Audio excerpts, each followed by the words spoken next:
Coach Craig here. Good, fast, and cheap. Pick any two. That is the adage. Okay, why is this the case? The problem is that they are contrarian. And so when you bias on two axes, the other one is going to suffer. And that is a reality that we work within. So let's use a couple of examples. All right, so fast and cheap. When we think about that, we think of fast food. We think of cheap products at a big box store. We think of commoditized things that are only competing on price.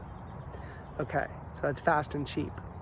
And then let's think good and fast, okay? So it's high quality and it's accessible right now. Okay, well, that's gonna cost you a lot of money. That always is the expensive option. I want it really high quality, French cuisine, and I want it right now. Well, that's like a personal chef, right? So that's gonna, so the two that you get is at the expense of the third, okay? And then if you want high quality, but you want it cheap, it's not gonna be fast. In other words, okay, let's take that same analogy of a French meal. So you want this amazing, perfect French meal with all of the perfect ingredients. Well, you could learn how to do that yourself. And that ain't fast. That's gonna take you time, it's gonna take you experimentation, you're gonna need to find where to get the ingredients, etc., etc. So it's good and cheap, but not fast. And so you get to choose which two you want to focus on. And in your business, you might be focusing on the dimensions that don't resonate well with you. And that might be creating some friction in your life. So, for example, you might have a business where you're much more on the cheap and fast side than you would like to be. And you're like, geez, how do I move that? How do I change and increase my quality so that I can garner a higher price?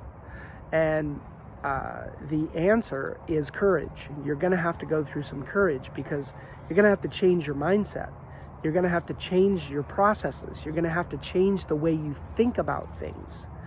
And you already have something that's working. And anytime you have something that's working, changing that requires you to go through, to bridge that gap with, because there's fear there. That, there's I guess it's called the fear gap. So you would have to cross that chasm by using courage. You just have to say, okay, I'm gonna jump out of the airplane and grow wings as I fly down.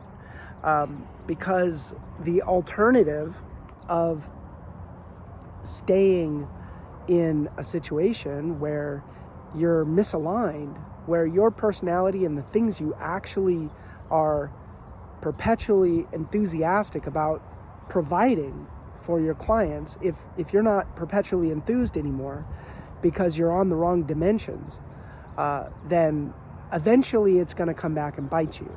So the sooner you can align that bridge, the better.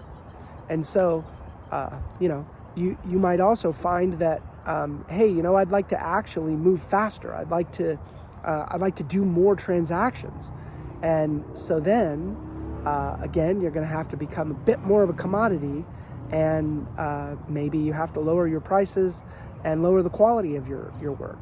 I don't recommend that. I recommend biasing on the quality dimension, but I'm just giving an example of something that might align with something that is deeply important to you. And the more that you think about what's deeply important to you, my contention is that the more you're going to realize that the quality dimension is what you need to bias on. Anyway, Coach Craig out.